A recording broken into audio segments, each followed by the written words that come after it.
রাজমিস্ত্রি। বয়স আমার হবে 30, দেখতে আমায় ছোট। আমি নইমা তোমার শিরিষ, আমি হচ্ছি নোটো। আমি যে রোজ সকাল হলে যাই শহরের দিকে চলে তমিজ মিয়ার গরুর গাড়ি চড়ে, সকাল থেকে সারা দুপুর ইট সাজিয়ে ইটের উপর খেয়াল মতো দেয়াল তুলি গড়ে। ভাবছো তুমি নিয়ে ঢেলা ঘর গড়া সে আমার খেলা?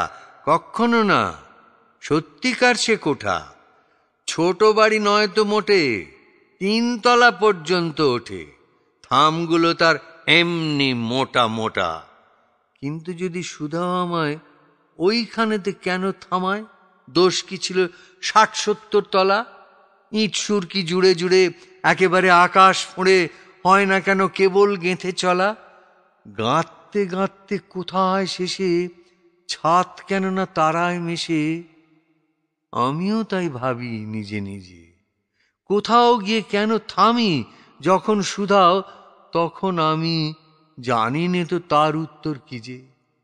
যখন খুশি ছাতের মাথায় উঠছি ভাড়া বেয়ে, সত্যি কথা বলি তাতে মজা খেলার চেয়ে।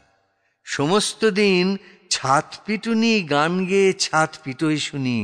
অনেক নিচে চলছে গাড়ি ঘোড়া, বাসনওয়ালা থালা বাজায়, সুর করে ওই হাঁক দিয়ে যায় আতাওয়ালা নিয়ে ফলের ঝোড়া।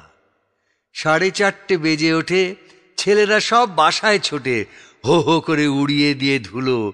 রোদ্দুর যেই আসে পড়ে, পুবের মুখে কোথায় ওড়ে দলে দলে ডাক দিয়ে কাকগুলো। আমি তখন দিনের শেষে ভাড়ার থেকে নেমে এসে আবার ফিরে আসি আপন গাঁয়ে। জানো তো মা, আমার পাড়া যেখানে ওই খুঁটি গাড়া পুকুর পাড়ে গাজনতলার বাঁয়ে। তোরা যদি সুধাস মোরে খড়ের চালায় রই কি করে, কোঠা যখন গড়তে পারি নিজে।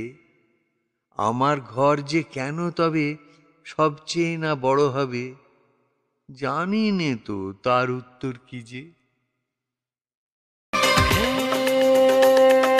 दुनिया हसीनों का मेला, मेले में ये दिल अकेला हो।